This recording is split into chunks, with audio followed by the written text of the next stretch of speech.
Not every marketing strategy works best for every cleaning business owner, right? Your personality actually determines which marketing strategy will feel the most natural to you and will be the most sustainable. So in this video, I have identified 6 different marketer archetypes for you to figure out which one you will thrive in best and which one you should go all in on, right? And make sure you stick around for the Q&A in this mastermind because that got very interesting. Let's get into the mastermind. Number 1, the talker, right?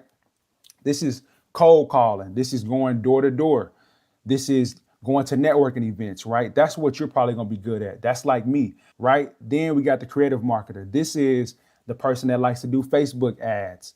You like to do Instagram ads. This is content creation. You know, you make really good online flyers or things like that you can send out to people and do different ad campaigns like that, right? Then number 3, we got the researcher and the writer, right? This person likes to do email campaigns.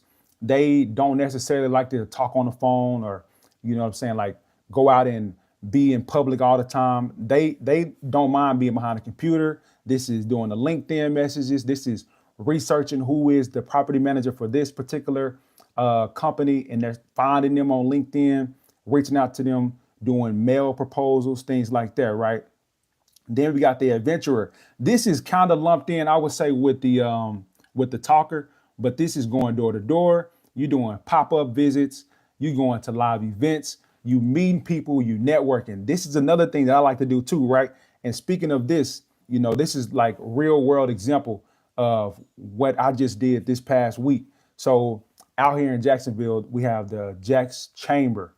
And the Jack's Chamber is basically the Chamber of Commerce. It's an organization that has a bunch of different businesses in it, right? Any type of business that wants to get in this particular organization. And it's a pay to play model, right? I had to pay, I want to say $20 to go to the event. And then there was $30 to do the power networking, right? So at this Jack's Chamber, right, I ended up going there, and I'm really glad I went because I ended up walking out of there with like almost 12 business cards, right? And one thing about it is I went there and I just went from booth to booth, just talking to people, making some real connections and conversations, right? Right here, I got the Duval County Public Schools supervisor. They helped me figure out how to get on the vendors list for the Duval County schools. They not looking for nobody right now, but it's things like that that helps out too, right? Also, I ended up meeting another commercial cleaning business regional director. We got to chopping it up, connecting. I connected with the whole sales team. And from there, that led to a real connection to where we may be able to do some business, you know, do some subcontracting. And that goes back down to the connector on here, right? This is the person that thrives off of referrals, partnerships. They like to subcontract. That's that kind of person. Like if you don't necessarily like to go out and, I guess, go hunt for leads, you can just connect with other cleaning companies that may be a little bit bigger or have more leads or more work that they can be able to subcontract to you.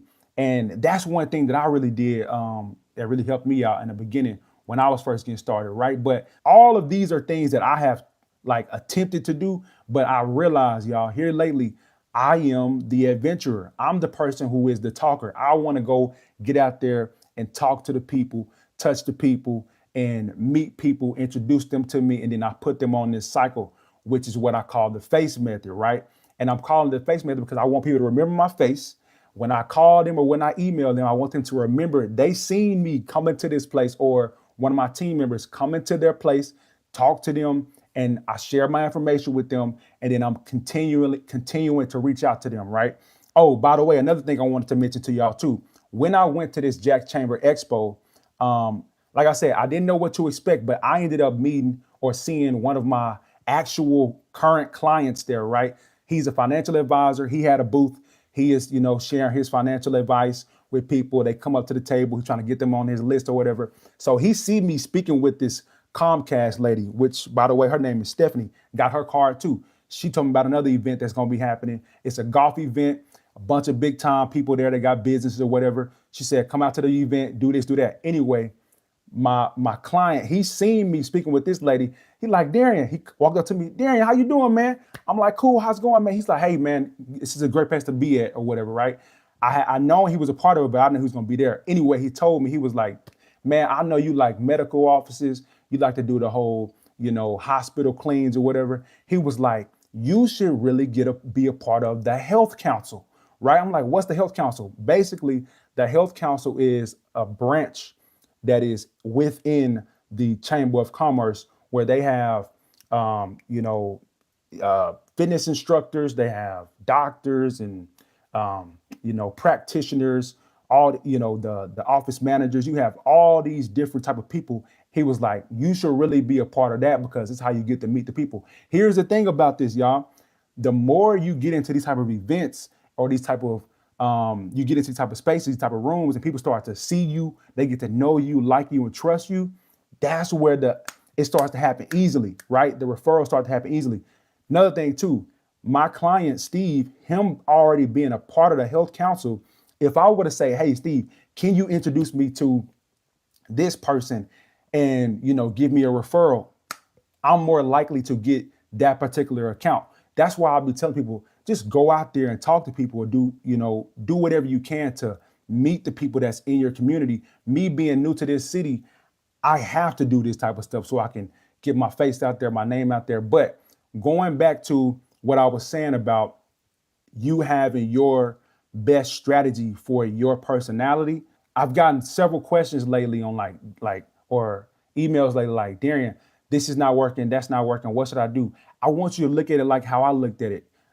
Because here recently I've had this self-awareness, type of I would say realization to where I'm about to just stick with what I'm good at. I'm not about to try to do all this other stuff no more because I need to do what works for me and then scale that. And then you can put all the other pieces in there, right? So number one, what I'm going to focus on is getting out there to the networking events, continuing to do my door to door because I know it works for me, and continuing to just talk to people at random places that I go to, right? And then have my business cards, my flyers with me. And that's what's going to lead to potential clients, right? And then while I'm doing that, I'm still building up my social media. I'm constantly posting on my Facebook. I'm constantly getting my Google going, right? I just got 3 new Google reviews today.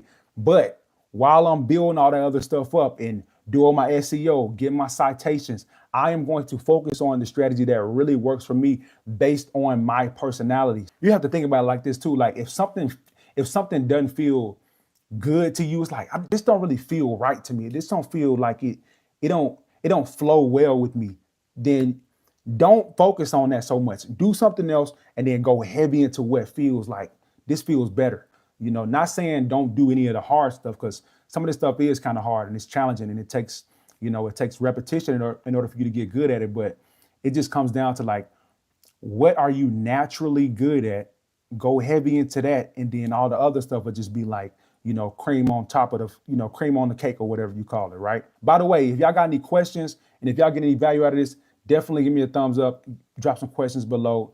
I've been really locked in lately, y'all. Like the new cleaning company, Mastermind Boss, is back. What's going on, bro? That's what's up. Here's another thing, y'all. I see I got people in here. Let me know what y'all want to hear from me. What you want to hear about, because I pretty much just been freestyling, doing what I think is helpful. And then if I get somebody to ask me a question, which I'm about to get into these questions right here.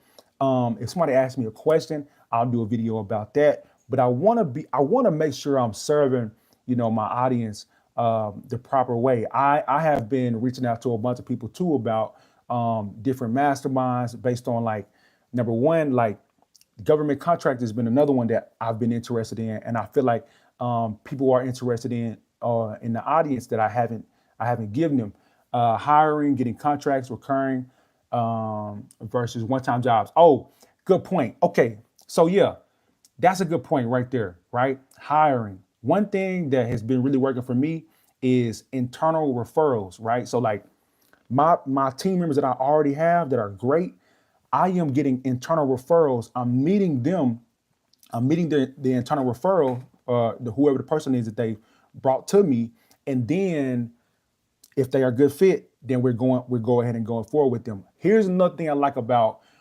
doing the one-time jobs, though. This is a perfect segue into that.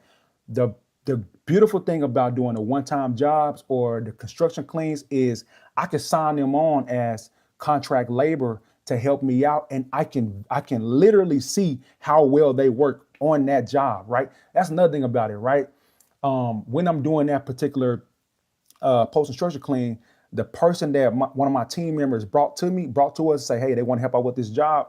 I can see how well they work, what their attitude is like, and it'll show me, oh, that I think they'll be a great fit for, a contract to have and take care of something on a daily basis. So, but when it comes down to recurring or one-time jobs, absolutely recurring jobs, right? That's where my main focus is. Like when I'm going out there door to door, I am going to targeted places. I'm going to very specific, buildings. This is like my niche, medical offices, anywhere from that, I would say 5,000 to 20,000 square foot type of building. I know for sure we can take care of that right away. I want to go ahead and go out to stuff like that. So I'm going to very targeted businesses, and I'm looking to get. First of all, if we can get our foot in the door with the one-time cleaning job, then boom, so be it. If they need a deep cleaning, or if they need a like for instance, y'all, this is one thing I've been wanting to share too. This past post-construction clean job that we just did for this IVF clinic, we did the job, and on the final phases of it, we in there doing some floor work. We about to get ready to go this one night, and the manager is in there with the IT guys. She's showing them, put the TV up here, put the TV up right there, and I'm like, man, I think I want to speak to her. Right? This is outside of the construction company. This is the actual manager of the IVF clinic. I'm like, I'm gonna speak to her. She getting ready to leave. I said, how you doing, ma'am? You the manager here? She's like, yes, I am. No, I asked her. No, she said, yes, I am. How are you? I'm good. I was wondering, do y'all actually have a cleaning service that's gonna be cleaning this place? And she said, yes, we do. I said, oh, okay, cool. She said, why are you asking? I told her because we have a cleaning service as well. Like we do this, we take care of medical offices. We don't just do just the construction cleans. We actually take care of these on a daily basis as well. And she's like, oh, okay, cool. She was like, yeah, the owner does have somebody that they have been very loyal to for the past 10 years, all this good stuff. So I don't know if they're going to be changing. However, they may be interested. That let me know, okay, cool. What I ended up doing is I printed out, and she told me to leave some information about our company in her office. She's like, this is my office right here. Leave your information in our office. I'll be getting back with you. Now, I don't know if she's able to make the decisions or if it's the ownership that make decisions, because apparently the ownership is the one who has the relationship with the current cleaning service that's already cleaning their other office that's a little bit older. And she let me know it's older. So I don't know how, how expert, what she say? She said, I don't know if they'll have the expertise to take care of something like this, but they have been doing it. All that to say, she asked me to leave some information about our company in her office. I printed out the presentation that I had been sending to all the other clients that I've gotten. Right, I printed out my whole presentation, made it beautiful. Got a cover letter. I got her a mug, similar to this with an S on it because her name is Sheena. Right, I gave her a mug. And beautiful presentation, right? And a congratulations on your brand new office card, all that stuff. I left it in her office, and that made a huge impression on her. She let me know she's gonna be calling me when they get settled in. I don't know exactly how that's going, but keeping my fingers crossed on that one. So, and that's a 14,000 square foot building. That's gonna be a nice account. All of that to say, the one-time cleans can definitely get you in the door for recurring. That's another reason why I like to do these post-construction cleans, because if they see you do a good job, they see your team in there like y'all good, that can lead to something more because y'all already have a relationship. Y'all got an established partnership. Also, I feel like here's the thing about Google reviews and recurring clients. You might see a lot of commercial cleaning companies that has just recurring and no one-time cleans. they don't have a whole lot of Google reviews. Now the big ones do, but when you do one-time cleans, you can automatically send a Google review request to that client right away. This is one thing that I've been going through lately. Like, dang, I want to do the one-time cleans to get my Google reviews up, but for some reason, and help me out with this. Um, if has anybody been able to or found a good strategy for asking your recurring clients for Google reviews? To me, it just seems kind of weird. I've only done it like a couple times, but some of these office managers, it's just kind of weird. But that's my take on the whole one-time cleans and recurring contracts. I just seen a question come through. I want to get that one too. But before I get into that, I do want to let you know about the sponsor of this video, my guys, my friends over at Jobber. Jobber is all-in-one system, all-in-one platform. You can send out your invoices, do your quoting, have your team members on there, your scheduling. It's something that's really been a game changer for us, helped us out a whole lot. And when you need to do like a quick quote, if I get somebody to ask me for a one-time clean quick quote, Jobber, I'm able to put it in there on my phone right away. Boom, it'll send it to them right away, and that helps out a whole lot. So definitely shout out to Jobber. But I want to get into this particular question. Just had my first walkthrough today, 1,200 square foot office. Feels great. Hoping that we can move forward. Sending the proposal in 1 to 2 days. Has 4 offices, reception room, kitchenette, and one bathroom, 1 toilet. Okay, cool, man. That's what's up. That's what's up, Alan Abbey. Hey, man, that's where it starts. I want to say this too.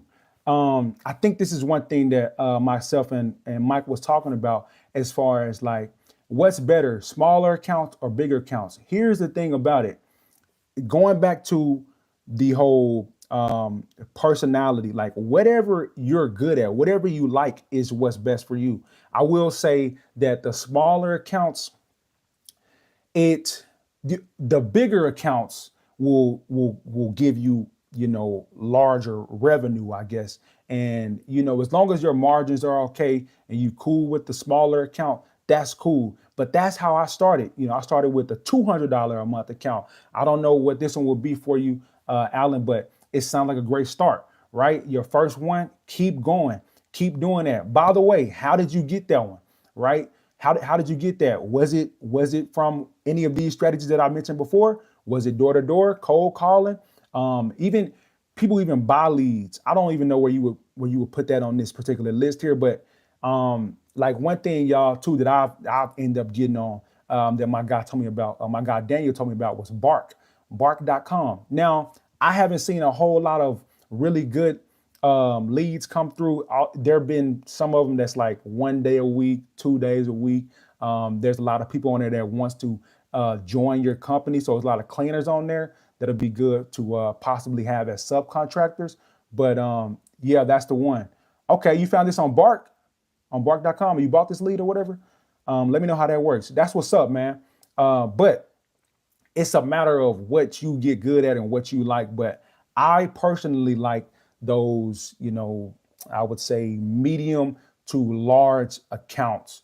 That's what I go after. Yes, I like smaller, better, easier to get. And if you lose some, it won't hurt you. I get it. I understand that. Totally understand that. That's true. And yeah, you know what? So here's another thing too. This is one thing that I didn't say about the whole IVF clinic. I met the owner of the company that already cleans their other office. I seen him going there to do a walkthrough when we were getting ready to get all our stuff out of there. I seen him there to do a walkthrough. And it wasn't awkward at all. We got to chopping it up. He was like, man, y'all do a good job or whatever. I'm like, yeah, man, y'all the ones that do the cleaning for this place already or for the other place. He's like, yeah, we're probably going to get it or whatever. And I think this is where I was going. He told me that he likes to do car dealerships too, right? And those car dealerships can be anywhere from, $4,000 to $6,000 a month or whatever. And back to what you were just saying, Mike, like if he were to lose that, you're right. That's a huge amount of revenue that is, I guess that you're losing. But that's why you go after more and more of those to, I would say, supplement that. Or, if you lose one, you can kind of bounce back.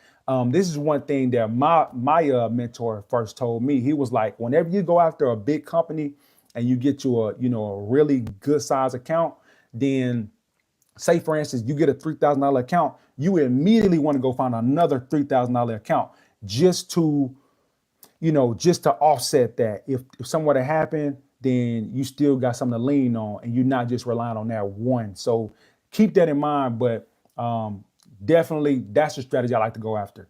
That's what I like. Oh, Alan, let me see what you just said, man. I'm bouncing back and forth from my Google Doc and this live stream. Let's see. It was a free trial. They emailed me. I don't know how they found me. I'm thinking of using this one as a training account and then extra revenue for myself. I'll probably clean it first for a while and look for more contracts. Absolutely. That's what's up. See, and that's what I'm saying. Anytime you can get a free trial with something, just do it. You know what I'm saying? So that is cool. And then you know how they found you. That's pretty cool. So they end up emailing you. That's great. That's another thing too, y'all. Here's the thing that I like to think about. Like for my Arkansas business, what was happening for us was I was doing a whole lot of outreach. It's a whole lot of cold outreach, and you doing more reaching out to people. And then out of nowhere, all of a sudden, once you done built up your Google, you done built up your Facebook, you done built up different relationships throughout the community, people start to come to you. That's what you want. But it sounds like you got that to happen for you pretty early. So great job on that. And by the way, man, if you get some value out of this, click that like button for me. Let me rephrase that. I like medium better, not small. Medium is like 1,200 to 2,000 square or $2,000 a month. I hate small. Once a week, small offices. Absolutely. So yeah, those, I don't do those at all no more. Well, yes, we do still have some of those. Like the financial advisors we got, financial advising offices that we got, we still have those, but it's not something that I'm pursuing. So like, for instance, on the websites like bark.com and stuff like that, like you start to get a bunch of different pings that come through. I've seen plenty of them out there by the beach come through. Nice area, you know what I'm saying? Nice building, but the frequency is too low for me to go pursue. But if I were just starting, then absolutely I would go after something like that. I would go ahead and pursue it. Nowadays, my focus, time, and energy is going toward 3 to 5 day a week accounts. Another thing too that I wanted to say, when I met the owner of the cleaning company that already cleaned the other IVF clinic, he told me that is going to be a 6 day a week account. So they're open on Saturdays as well. I don't necessarily like those, but if it makes enough sense for me to do it and I can staff it correctly, then I'll go ahead and go after it or get it if they don't win it. I don't know what's about to happen right here, but it wasn't an awkward conversation. It was actually very cool. This dude, very cool dude. He lives down in Boca Raton. He's had this relationship with them for the past 10 years, and he pretty much grandfathered in. But from the sounds of it, and he could be watching this because I sent him my YouTube too. But so no offense, Danny. But however it goes, like we talked about, he was telling me, man, it's business. He said, if I were in your shoes and I did the construction clean on this building, I would absolutely go ahead and send them a proposal as well. So he didn't take offense to it. It is what it is. It's business, right? And so, the best company wins.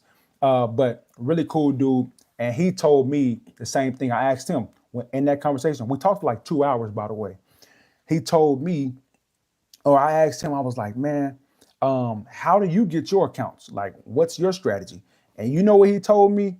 He told me, man, I'm old school. I don't do no ads. I don't do no nothing. I go into places door to door. I meet the manager or the person that's over hiring the cleaning service, and we ask them for an opportunity. Same thing. I'm like, bro, what? And I think he's built this company up, and they're probably doing like 300K or something like that. So they're doing okay. But he's been doing this for a little while out here, and then he had one in Connecticut, I want to say that he got up to about 1.5 million or so. And it's this same strategy, just going door to door, building relationships, and then doing it just like that. Which, by the way, this millionaire talk too, by the way, y'all, I want us to get, I want us to start kind of thinking like that. Like, bro, we really can build $1 million business. And it can start with this, $1,200 a month account, like my guy Alan was talking about, and you can continue to grow. That's what I'm projecting, growth, big growth, making this a real business, real family business. Let's see right here. I'm thinking of other ways to get walkthroughs now. Maybe hire a VA to make phone calls for me 100 plus a day, email campaign, door to door. I've tried door to door a lot, had cleaners already. Yeah, man, absolutely. Absolutely. Go ahead and do that. That's one thing too that really works. I feel like the more lines that you can put in the water, the better, right? But I guess the whole focus of like this particular live right now is like doubling down on the thing that you are naturally gifted at.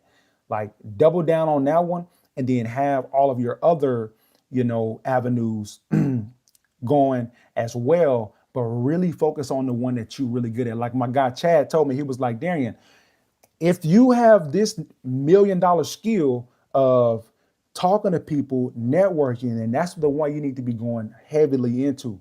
And so that's where my focus has been lately. Mike, agreed. A Saturday could possibly prevent staffing problems. Yeah, same as restaurants. Absolutely. It could possibly, yeah.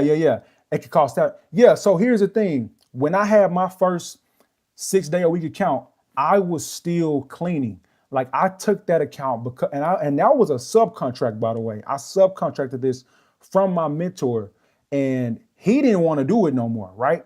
But he didn't have any team members that he could just pass it off to.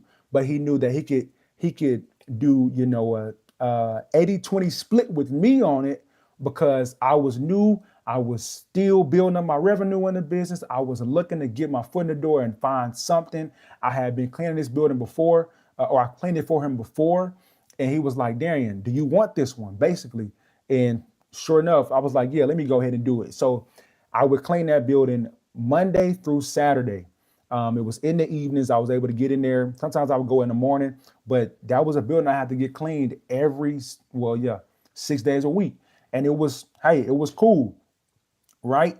And so, but nowadays, yeah, I would definitely have to either find a subcontractor like that to where they are okay with taking, or either you have a team member that has a flexible schedule on Saturdays, or yeah, you find a whole another cleaning company to just totally subcontract it out to. Talk about how taking an account in a small town where they don't have many applicants could present staffing problems. Yes, absolutely. So if you take an account in a small town that's out of the city or way out in some rural area where you don't have, I would say, the trusted talent pool in that area, yeah, that could cause some staffing problems. That's why, yeah, like I was saying, if I take a building, I want to make sure that I'm hiring people that live within maybe a 15-mile radius of that particular building. So I know that they're more likely to go ahead and get there and, take care of it. And it doesn't feel like a strain to them, right? You don't want people to have to travel an hour or so to get to, this part-time job. You want it to be pretty easy for them. That's why when I'm looking to get people on our team, I'm asking them, hey, where are you located? Especially in a city like this where there's a bunch of different pockets in this big town. Hey, are you on the west side? Like the west side of Jacksonville and the east side of Jacksonville, near the beach, or north side, south side. It is, you can go literally an hour or 45 minutes, away each direction. So if they in the south side or the west side or whatever, if that building's over there, then that's the one I want to match them up with. My thought is staffing the recurring office contract, and then maybe offer them extra bonus work with the post-construction cleaning, or should I hire only for the post-construction? Bro, this is a great question. I'm glad you just asked this because That is exactly what I've been supposed to talk about. So somebody asked me, how do I staff my post-construction cleans? Here's the thing. It's not as hard as people think if you already got recurring accounts. The people that help me clean my post-construction cleaning jobs are the people that are already on my squad. They're people who are getting extra income. Like, say for instance, like I'll have a job come up, right? A post-construction clean come up. I will text or reach out to everybody that I already got on my squad and let them know, hey, we have a potential big job for extra income, extra money. Do you want to go and work with us on this particular job? Here is the time frame. Here are the days.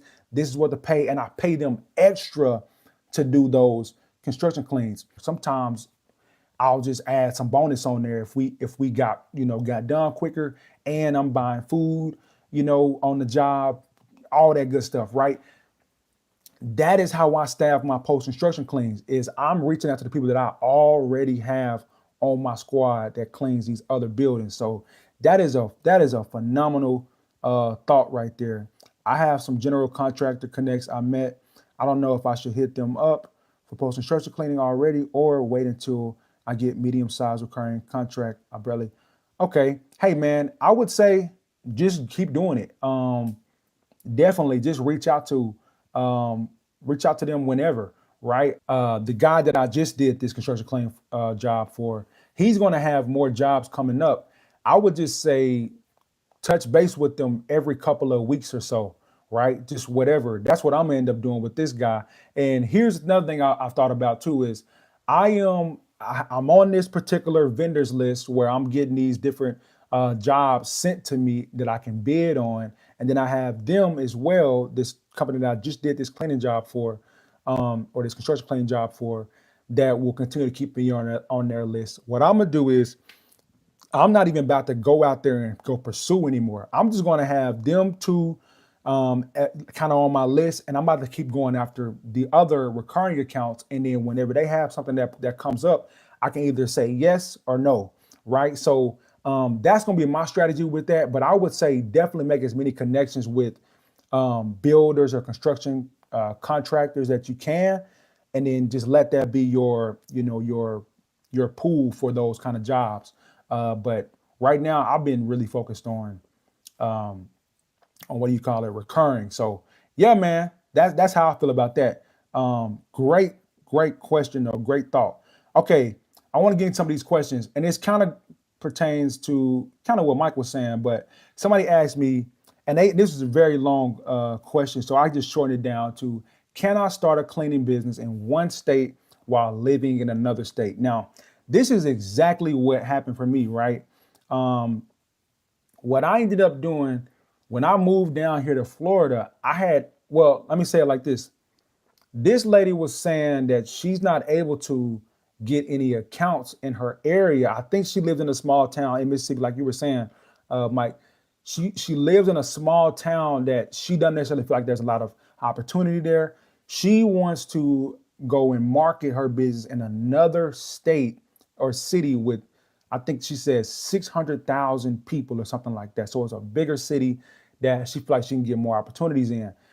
Here's what happened from, I'm not saying it's impossible. It's definitely possible. But to me, based on my personality and my skill set, I am better suited to get to a place and get out on foot, door to door, and meet the people in the community. I feel like her strategy, if she wanted to do this, if she wanted to start a remote cleaning business in another city while she lives in this city, the strategy that she might have to do is she might have to be the tech savvy strategist, to where she builds, a Google page there. She go heavy on SEO. She do a lot of Facebook ads or whatever in that area. And then she does a strict subcontract model where she has subcontractors already ready to go. And she just got a whole list of them, to where, boom, as soon as the job come up, she able to plug and play, right? Because she's not going to be there at all. It's not impossible. And you can definitely do it. What else did it say? Yes, you can definitely do it, but it just may be a little bit more challenging because you are in a different city. Now, this is one of those government contracting plays, right? Like if anybody has been boosting their Google, doing their best to get their Google page ranked or whatever, you will start to get a lot of, I'm not gonna call it annoying, but calls that may not be ideal for you. Like it's not a client. I be getting these calls from these different companies that'll call you and say, hey, we have this PetSmart or this Dollar General or this government building, that needs to be cleaned. And I realized, oh, this is a government contractor reaching out to me because they in Ohio somewhere or Milwaukee somewhere, and they are looking for subcontractors in the city of Jacksonville that can go and fulfill the work on this. Now, that's the model, that's the strategy that this person will have to do. Right now, I got an opportunity in my email right now, in my inbox right now, that is a Petco or something like that needs some floor work. They want to sub the work out to me, and because they are in a whole nother state, right? New York or something like that. So that's the strategy that works too, but it's not necessarily, me being on this end of it. I don't necessarily want to go pursue that. That's not really, what I'm trying to do. I want to work directly with the client.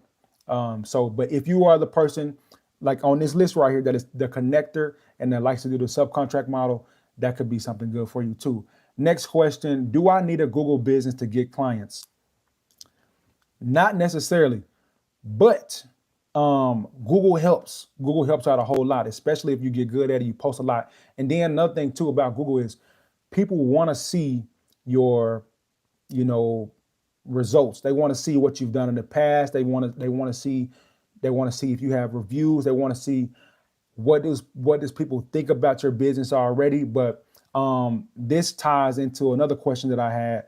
How do I get accounts if I don't have cleaning experience or have experience myself, right? This is where you go to friends and family, right? If you don't necessarily have a Google business profile, then you could set up a Facebook page and direct people to your Facebook page and let them see your reviews on there and see your previous work. That's just how it is. In this particular, day and age, people are on social media, people are on their phones.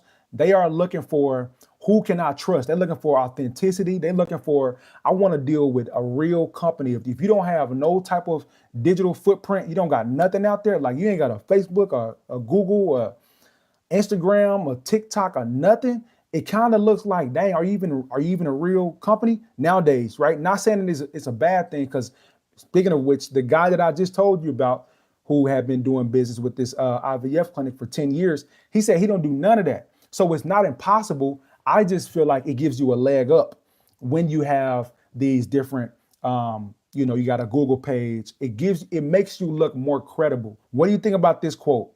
If you treat your business like a hobby or a side hustle, it will pay like a hobby or side hustle. If you treat it like a business, it will pay like a business.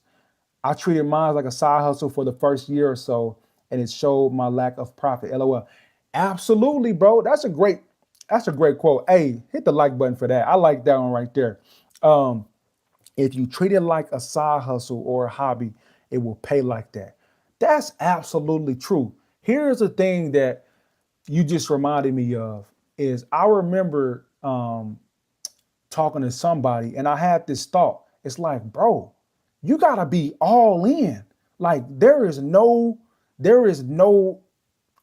whatever you call it, plan B's or whatever. You gotta be all in with this. That's one thing that I realized when I came down here to Florida. I was on a mission to like be all in. I'm about to do this for real. I want to get an account. Like if we want to move here, and that's another thing too. It's like you got to have a reason for this to be serious. Like you got to get serious about this and not just be kind of on the fence. That's just like the word try. Like I don't use that word. You might have heard me say something like attempt. I attempted. I attempt. You know what I'm saying?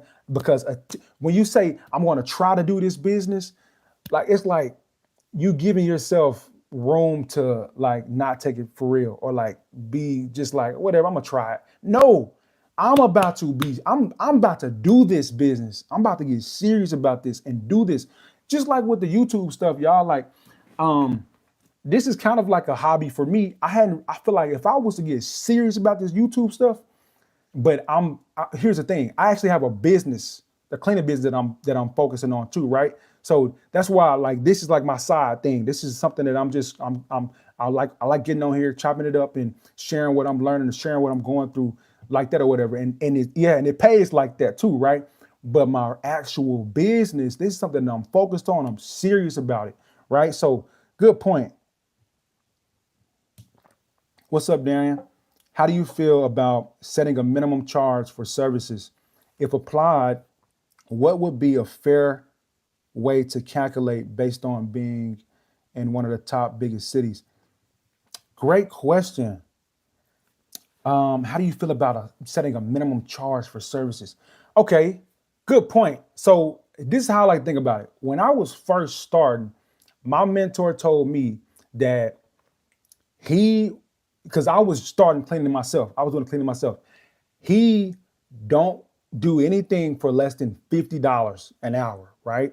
So when he was going out there cleaning, he would go after accounts and he would estimate the building or whatever. Like, okay, he would say, okay, this might take me 2 or 3 hours to clean. I'm going to be charging them about, $100 or 150 somewhere in there, because based off of his hourly rate. That's the way that I would look at it, right? Or say, for instance, like I think my guy Mike has a $350 minimum or something like that. And that's what he charges. That could work. I don't think I've actually had that happen, other than I'm looking at it from a hourly rate perspective, right? Like say for instance, yep, 350, good.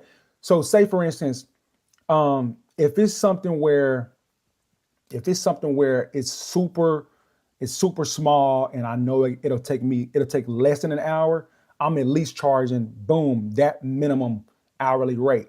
My wife and I, we've been looking at house cleaning services out here to come help us clean the house, right? Like we're about to get ready to move out of this one. We're not about to clean this one. We want to get somebody to help us clean it. And we're looking at these different companies, and a lot of them have like minimum prices. Like we start right here, $300 to maybe $500 range is where they start. So that's kind of how I feel about it. I hope that answered your question, man. So I would say definitely figure out what you like. What's the lowest that you? Okay, for instance, my stepdad, he told me one time that he don't do anything for less than $180. Like if it's a small job, no matter how big or how small the job is, I want to say he said like if it's not at least 180, he's not even getting out to go to this job. Like he's going to charge that or more. So that's kind of how I look at it. Cool, man. Glad to hear that. Got caught up in the hype. Logo, website, showing off family and friends, absolutely insurance, and then focus on a bit of absolutely. So here's the thing about it.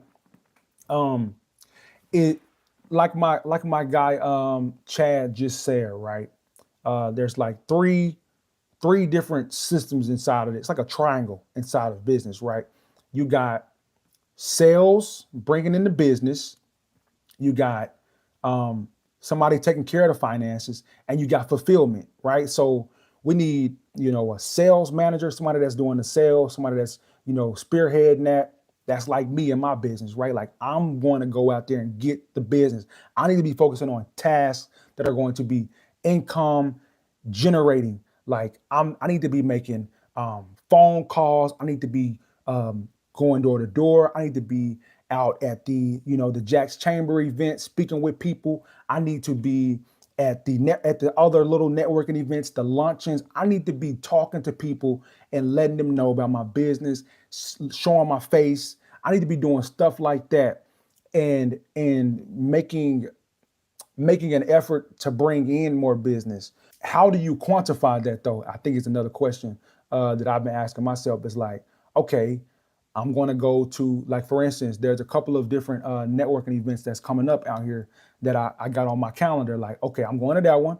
I'm going to that lunch. I want to go to this networking event, because here's the thing, y'all. Matter of fact, let me show y'all. So here's all these business cards, right? Some of them are to restaurants. You know what I'm saying? This one is the general manager of this restaurant here called Firebirds. This guy right here is he owns a cigar shop. and told me they have networking events in there. They got one coming up. He said, man, a bunch of business people in here. It's an adult vibe, networking type business vibe. Anyway, I made sure by the next week at least, I am continuing the conversation. I met these people. I got their business cards. I'm following up, every single one of them. I just crafted a nice email to every single one of them. I let them know, hey, it was great meeting you at this event. Just wanted to reach out and continue the conversation with whatever we talked about. Or I'm letting them know if there's anything that I can do, as far as cleaning services for you all, like the ones at the restaurant. If you need floor cleaning services or window cleaning services, we'd be glad to help you out. This lady right here, the lady Heather that I was telling you about earlier, that has seen some of my content, which, by the way, that was cool. She like, don't I know you somewhere? I'm like, no, I don't think so. Kind of find out she see me on YouTube, freaked out. Oh my God, you're that guy. Anyway, she is the regional director for this company. So this is a big company. I'm telling her like, hey, is that her? I don't know. M2S Cleaning. Hey, M2S Cleaning. I'm about to say, I thought you was this lady Heather. Anyway, we just set up a meeting at her office. She was like, come to our office, see what we do, see how we do it. Because they are a big company, an international company. I met their sales team, like cool people. I told her, I said, I aspire to be something like this. Like I want to have my team here and have a booth to, have something like this in the future. So it's networking. I know, right? That was amazing. Welcome to the channel. Welcome, to the mastermind. That's what I call it here.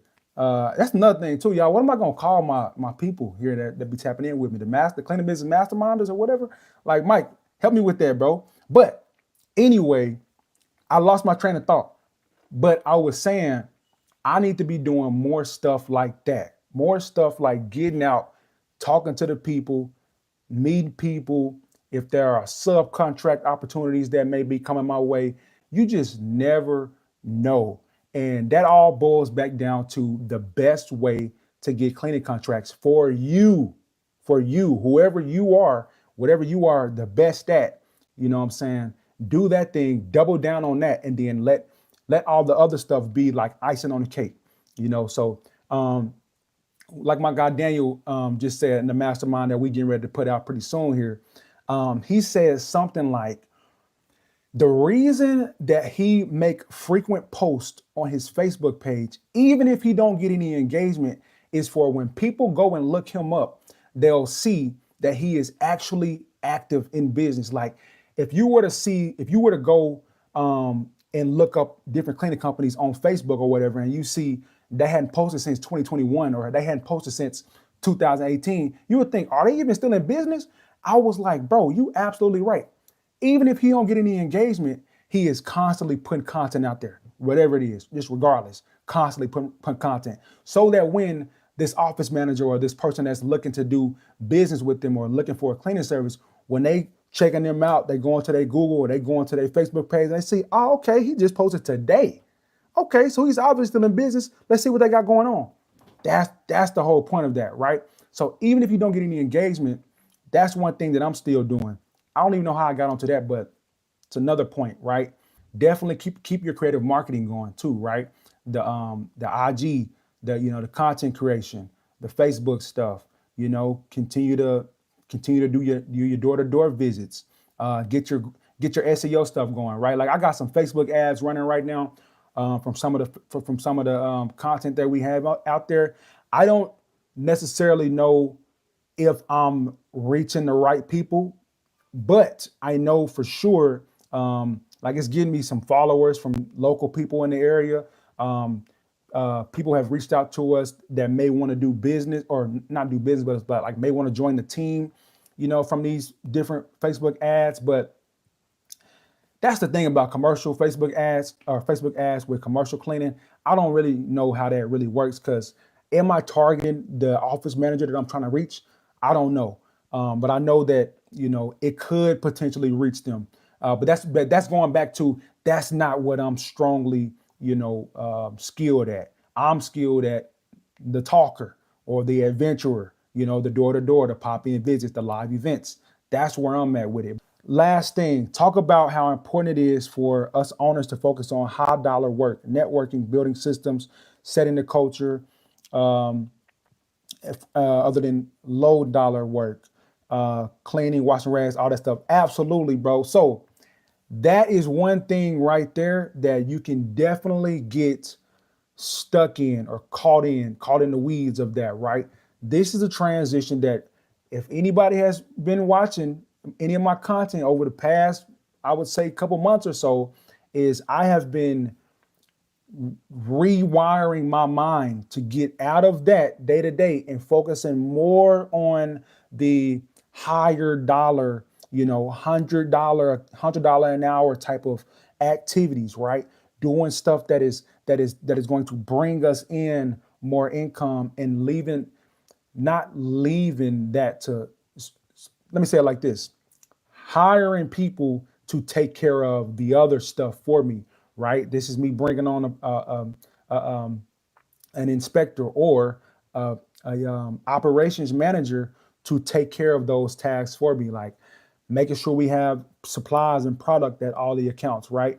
Making sure everything is being cleaned properly, right? Or, hey, we need more, glass cleaner over here at this building, or we need more paper towels and tissue at this account, and then, like, for instance, one thing that we just did is got our vendor, or not our vendor, but our supplier to start mailing stuff to us. And I say our supplier, Sam's Club is where we get a lot of our paper towels and products, or paper towels and tissue products from, even some of our soap. I don't have to go and drive out there anymore. I get that shipped to us, and then like a supply manager or whatever, having that person be able to go and take it to the account for me, right? To where I'm freed up from doing stuff like that. So yeah, bro, it's like I've done that for so long that I've just, like, it became natural to me. And here's the thing, y'all, I'm one of the people who, like, I don't complain. One of my mottos is it takes what it takes. Like, if it takes this to be done to get this business ran like that, like, I'm gonna do that. I'm gonna do it.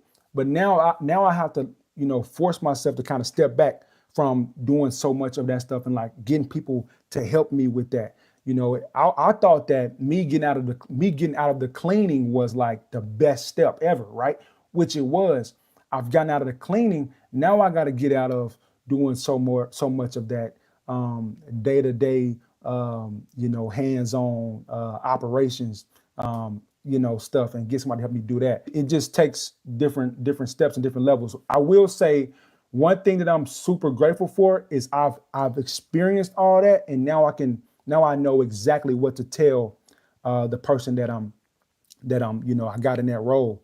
Now, like, they know exactly what to look for. They know exactly what to do. Like, I know this building, this office manager right here, this is one of her pet peeves. Make sure we're doing this right. Make sure we're doing that correctly.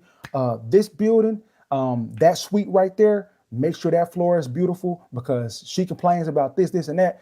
That kind of stuff is what you will start to, pick up on more, and you can share that more easily because you have been in that experience or been in that role so long. How do I approach an active construction site?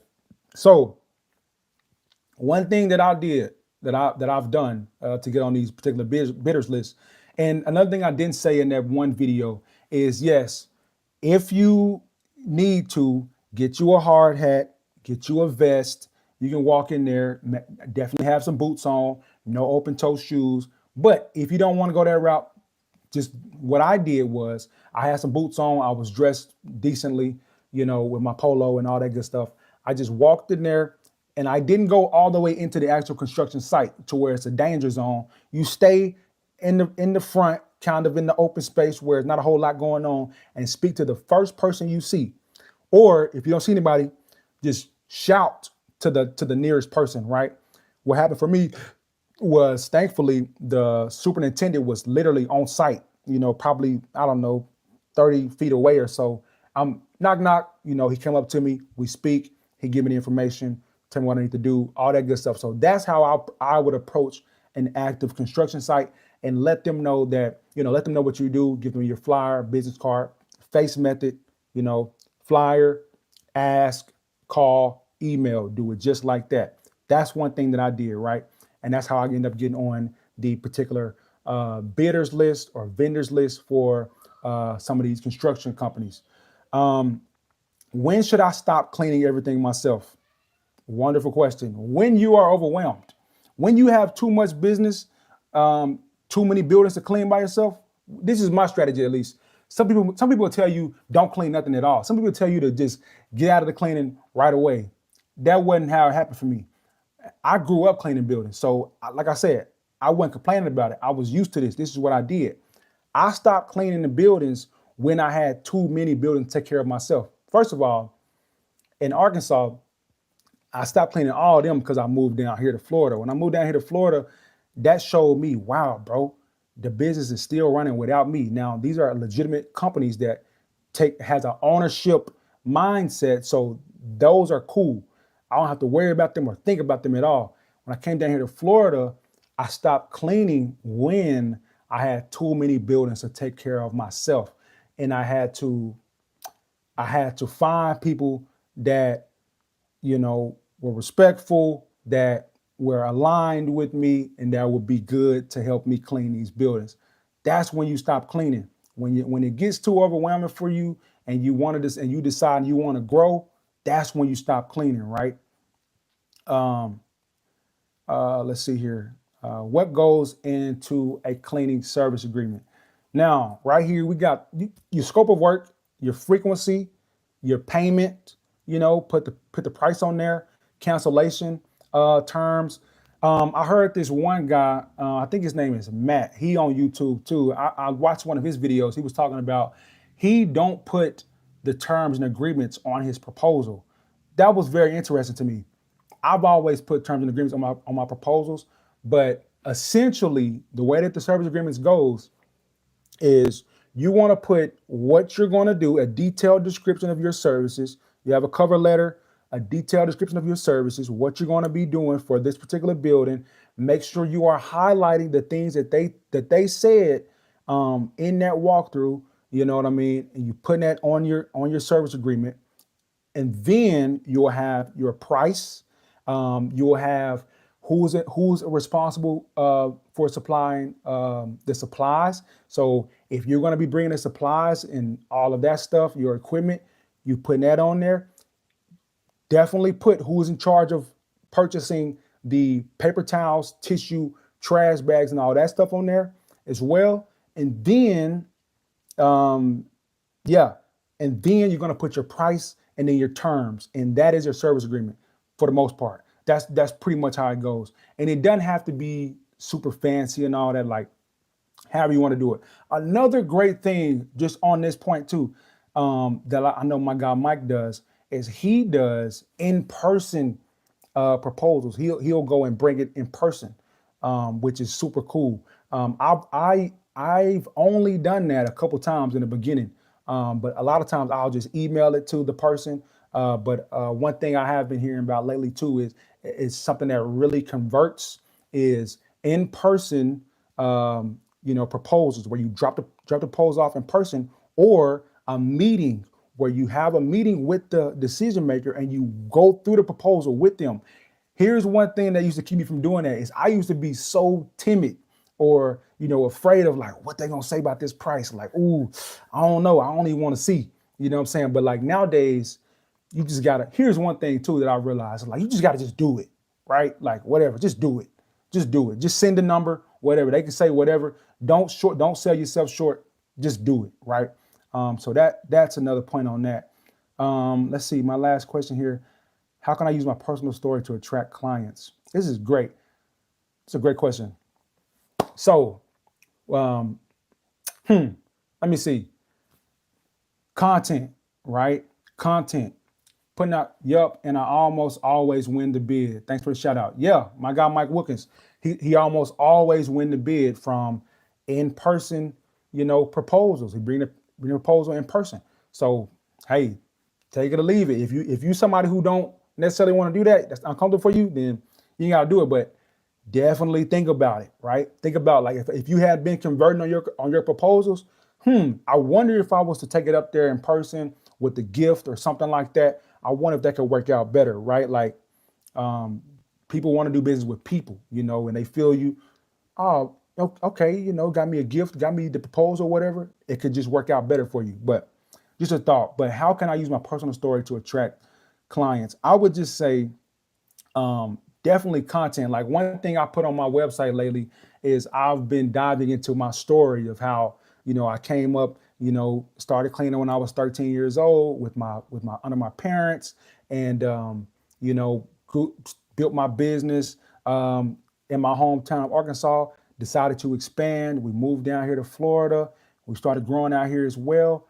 And I got my photo on there. By the way, at this Jack's Chamber event, they were giving out complimentary headshots. I've never had a free professional headshot. The one where people like, sides, where it looks all professional. I've never had one of those. I got one now, right? I might post it on here or whatever, but I got one now, right? That's awesome. I put it on my website, and I feel like people will connect with my story. They'll see my photo. That might be a little bit better, right? I got my team members on there, and so that's one thing I will say will build trust. And by the way, when I was wholesaling real estate, I worked in this office. This guy Justin, the owner of the company, they doing $2-3 million a year, and this wholesaling real estate company. They brought me on the team. On his website, he had him, his wife, and his 2 or 3 children on the front cover, right? And then he told this whole story, like we started like this, doing this, doing that. This is who we help. This is who we serve, and people may connect with, oh, this is a family. This is a family business. You know what? I want to do business with them, right? So definitely don't shy away from. That's one thing that I've started to do a lot lately now. It's like I'm putting myself on out there. I'm letting people know like this is what we do, this is who we are. And myself, my wife, and my boys, we need to go and take us a photo, a professional photo, and possibly do that too. So that's one way that you can use your personal story to connect with and attract clients. Y'all, that's everything. That's my whole Google Doc. I done went through it. And by the way, just a quick shout out again to my friends over at Jobber. Definitely tap in with them. Also, y'all, Jobber is giving away $150,000 or something like that, $150,000 to 15 different people. So $10,000 each. If you are interested in getting, and by the way, a grant is a grant. It's exactly what it is. It's not a loan, so you don't have to give it back. This is one I just got an email about this. They're giving away $150,000. So if you're interested in something like that, definitely I'll put the link down in the description. You sign up, have your spouse, your mama sign up for your business, and see if you can get that grant. But that's all I got on this particular live. Thank y'all for tapping in with me. Definitely put some questions down below. Hit the like button. I'll see you on the next one. Peace.